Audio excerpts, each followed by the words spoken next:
शीतकालीन सत्र के 8वें दिन मंगलवार को लोकसभा में चुनाव सुधारों पर चर्चा की गई है। इस दौरान कांग्रेस ने आरोप लगाए कि भाजपा और चुनाव आयोग मिलकर वोट चोरी कर रहे हैं। सरकार ने विपक्ष के आरोपों को खारिज करते हुए कहा कि चुनाव आयोग एक स्वतंत्र संवैधानिक निकाय है और सभी चुनावी प्रक्रिया कानूनी और पारदर्शी रूप से चल रही है। आज केंद्रीय कानून मंत्री अर्जुन राम मेघवाल लोकसभा में चुनाव सुधारों पर सरकार का पक्ष रखेंगे और विपक्ष के सवालों का जवाब देंगे। साथ ही कानून मंत्री एसआईआर पर भी बोल सकते हैं।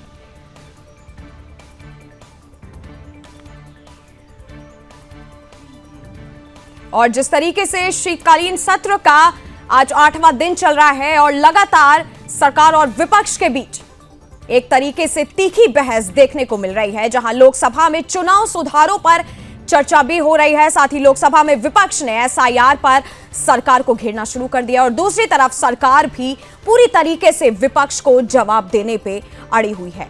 साथ ही आपको बता दें कि आज चुनाव सुधारों पर कानून मंत्री आज अपना जवाब देंगे।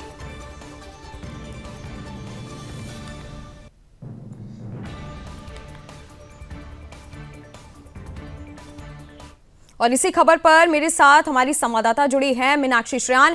मीनाक्षी, जिस तरीके से आज 8वां दिन संसद का चल रहा है और जिस तरीके से लगातार एसआईआर पर जो है तीखी बहस जारी है, क्या ताजा अपडेट है, एक बार फिर से दीजिए। बिल्कुल, देखिए सत्र का आज 8वां दिन है और माहौल पहले से ही गरमाया हुआ है। दोनों सदनों में बहस, आरोप प्रत्यारोप आप लगातार जो है वो सुन रहे हैं और जो टकराव है वो और भी ज्यादा तेज होते हुए नजर आ रहे हैं। सबसे पहले अगर बात करें राज्यसभा की, तो यहाँ वंदे मातरम पर जो है आज भी चर्चा जारी रहेगी। उम्मीद है कि बीजेपी अध्यक्ष जेपी नड्डा जो है दोपहर करीब 1 बजे अपना पक्ष रखेंगे। विपक्ष भी पूरी तरह से जो है तैयार है और जो गर्मजोशी है वो भी लगातार आपको देखने को मिलेगी। और इसके साथ ही जिस तरीके से सत्ता पक्ष है वो हर अपना जो है चुनाव सुधारों स्पेशल जो है वो रिवीजन जो है एसआईआर पर आज बहस जो है तेज रहने वाली है। गृह मंत्री अमित शाह जो है शाम को इस पर बड़ा बयान देंगे और ये भी सुनने में आ रहा है कि जो अमित शाह है वो जो है एक बिहार में चुनाव जो सुधार हुए हैं और मतदाता सूची के जो स्पेशल रिवीजन और अवैध घुसपैठ जैसे अहम मुद्दों पर जो है बात करते हुए नजर आएंगे और सरकार की पोजीशन जो है क्या रही है इस पर भी जो है चर्चा करते हुए नजर आएंगे। लेकिन लोकसभा में अब तक जो सबसे ज्यादा सुर्खियां बटोर रहा है वो राहुल गांधी का बयान है, जो कि उन्होंने मंगलवार को दिया था वोट चोरी का। और उन्होंने दोबारा से दोहराया कि चुनाव आयोग पर जो है सरकार के साथ मिलकर चुनाव प्रभावित करने का जो है राहुल गांधी लगातार आरोप लगा रहे हैं। राहुल गांधी ने साफ कहा है कि अगर उनकी सरकार बनी तो वो कानून में बदलाव कर ऐसे मामलों पर जो है सख्त सजा का प्रावधान लाएंगे। तो ये बड़ा ही चर्चा का मुद्दा बना हुआ है और इस पर बीजेपी ने तुरंत पलटवार किया है। बीजेपी नेताओं का कहना है कि राहुल गांधी का बयान जो है वो अहंकार से भरा हुआ है और संवैधानिक संस्थाओं को धमकाने वाली भाषा जो है इस्तेमाल कर रहे हैं। उधर समाजवादी पार्टी के नेता की बात करें, राम गोपाल यादव ने एक अलग ही एंगल जो है सामने रखा है। उन्होंने कहा है कि एसआईआर की जो असल गड़बड़ी है जिलों में बैठे हुए लोगों से होती है और कलेक्टर के ऊपर जो है ऊपर से जो है कलेक्टर को आदेश मिलते हैं वोट काटे जाने के और बाद में जो है पूरी जिम्मेदारी चुनाव आयोग पर डाल दी जाती है। तो यहाँ पर जो रामगोपाल यादव है उनका साफ कहना है कि सिर्फ चुनाव आयोग दोषी नहीं है बल्कि प्रशासनिक अधिकारी जो कि पार्टी की तरह काम करने लगते हैं वह भी इस वोट कटिंग के लिए जिम्मेदार है।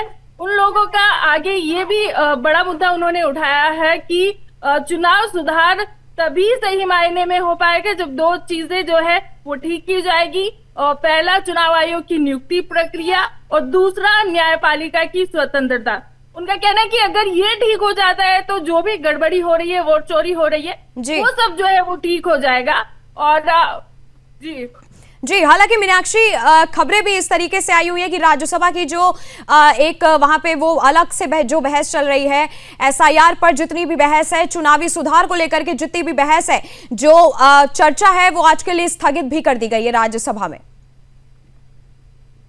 देखिए, जिस तरह का यहाँ पर आरोप प्रत्यारोप सुनने को मिल रहा है, गर्मजोशी जो देखने को मिल रही है सदन में, उस पर जो है राजनीतिक जो पोजीशनिंग है वो हो सकता है। और जो कैमरे है वो इस वक्त संसद पर टिके हुए, देश की निगाहें भी इस वक्त टिकी हुई है कि किस तरीके से इस मुद्दे को जो है समेटा जा सकता है। सत्ता पक्ष भी अपना पूरा जो है पक्ष रख रही है और जो विपक्ष है वो लगातार सवाल उठा रहे हैं। हालांकि जिस तरीके से सरकार ये कहती हुई नजर आई है कि देश के विकास पर जो है विपक्ष बात नहीं करना चाहता, चर्चा नहीं करना चाहता, जिस तरीके की जो कुछ नए नियम लाने वाले हैं विकास के लिए, देश के विकास के लिए, उस पर विपक्ष चर्चा नहीं करता, सिर्फ वोट चोरी पर चर्चा करता है। और जो विपक्ष है वो सत्ता पक्ष यानी सरकार का ध्यान जो है भटकाना चाहता है और विकास के कार्यों में जो है अड़चन लाने की कोशिश करता है।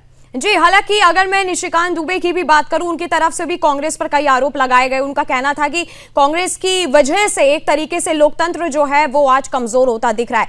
लगातार जो है विपक्ष चुनाव आयोग पर जो है अपना निशाना साध रहा है। लगातार एसआईआर को लेकर के हर एक जो सवाल है वो सरकार से अब पूछा जा रहा है। तो आगे की जिस तरीके से आज 8वां दिन है, क्या लगता है कि बहस और तीखी होगी और सरकार उनको पूरी तरीके से वही जवाब देगी जो उनको मिलना चाहिए? बिल्कुल, देखिए सरकार अपने अंदाज से जवाब देती हुई हमेशा नजर आई है। हालांकि जब सदन शुरू हुआ था तो प्रधानमंत्री नरेंद्र मोदी ने कहीं ना कहीं ये इस ओर इशारा कर दिया था कि जो विपक्ष है वो हंगामा करने वाला है, क्योंकि उनका यही कहना था कि हंगामा ना करें, इस बार ड्रामा ना करें, डिलीवरी करें। तो विकास के कार्यों को लेकर उन्होंने कहा था कि उन मुद्दों पर जो है चर्चा करें, बाकी जो हार हुई है उसका रोना ना रोए। तो कहीं ना कहीं ये पहले से ही सरकार को पता था, सत्ता पक्ष को पता था, प्रधानमंत्री नरेंद्र मोदी को पता था। तो उन्होंने कहीं ना कहीं पहले ही विपक्ष से ये अपील की थी कि ये सत्र चला है तो इसको अच्छे से चलने दे। हालांकि विपक्ष अपने उसी रवैये पर है, वो बिल्कुल बदला नहीं है। जैसे पहले आप ग्रीष्म जो कालीन सत्र था, आप मानसून सत्र था, उसकी बात कर ले तो उसमें भी वो भी हंगामे की भेंट ही चढ़ता हुआ नजर आया था। तो इसी तरह से जो है शीतकालीन सत्र है जो कि हंगामे की भेंट कहीं ना कहीं चढ़ता हुआ नजर आया। हालांकि 2 दिन बड़ी ही अच्छे से चर्चा चली है, क्योंकि ये पहले ही बैठक में डिसाइड हो चुका था कि वंदे मातरम पर जो है चर्चा 10-10 घंटे होनी है। तो कहीं ना कहीं विपक्ष उसमें शामिल होता हुआ नजर आया। हालांकि विपक्ष के कई एमपी जो है इस चर्चा में शामिल नहीं हुए। तो इस पर भी जो है सत्ता पक्ष ने सवाल उठाए हैं कि इतना सम्मान भी जो है वंदे मातरम की चर्चा को नहीं मिल रहा है। तो ये जो आरोप प्रत्यारोप है ये लगातार नंदनी आपको देखने को मिलेंगे और हंगामे भी आपको जिस तरीके का विपक्ष का रवैया है वो भी देखने को मिलने वाला है। ठीक, बहुत बहुत धन्यवाद मीनाक्षी हमारे साथ जुड़ने के लिए।